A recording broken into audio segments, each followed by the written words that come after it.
Hello hello, ఎవరు? భారతీయుడు. మీరు మీరు బతికే ఉన్నాను. చూడండి, ఈ అప్లికేషన్ తీసుకుని బిల్డింగ్ లోపలికి వెళ్ళండి. ఓ 1000 రూపాయలు చిల్లర కొట్టి అది తీసుకుపో. 1000 రూపాయల? చిన్న చిన్న లంచాలే కదా, ఏం పర్వాలేదు, అందరూ ఇస్తున్నారని అందరూ అలక్ష్యంగా ఉన్నందువల్లే ఏమయ్యా తెచ్చావా? మన కళ్ళకు కనపడకుండా క్యాన్సర్ వ్యాధిలా ఈ లంచం భయంకరంగా దేశాన్ని ఆవహించింది. ఏ తప్పు జరిగినా నేను తప్పకుండా వస్తాను.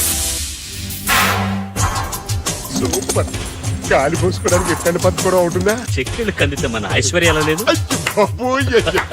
ఏంటి వెతుకుతున్నావు? చందు అని ఒక అభిమానస్తులు ఉండాలి, ఎక్కడున్నాడా అని ఎత్తుతున్నా.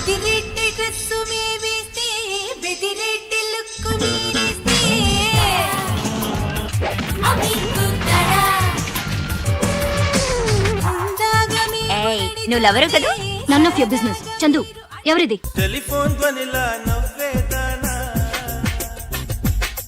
ఇద్దరులో ఎవరు నిజంగా చందుని ప్రేమిస్తున్నారు, వాడిని పెళ్లి చేసుకునేది ఎవరో నాకు ఇప్పుడే తెలిసి తీరాలి.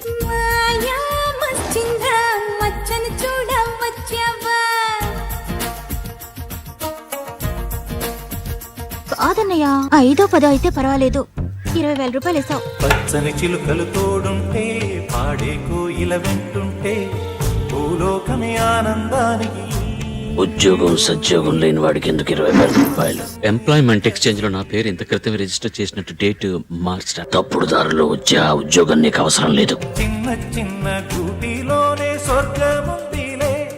అరే ప్రేమ ఉంటే చాలు నంట, డబ్బు గిప్పులెందుకంట. స్వతంత్ర పోరాటం అంటే ఏమిటో నీకు అసలు తెలుసా?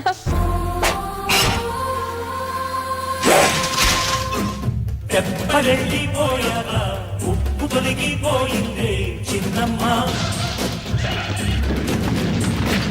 నట్టనది రాజీలు డబ్బు మొక్క విచ్చిందే చిట్టమ్మ.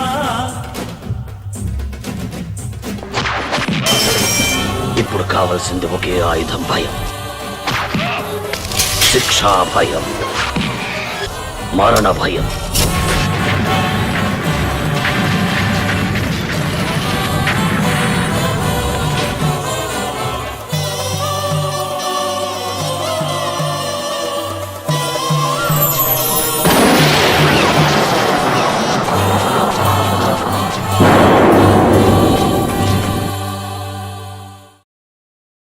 లంచం తీసుకోవడము తప్పు, ఇవ్వడము తప్పని అందరూ గ్రహించటానికి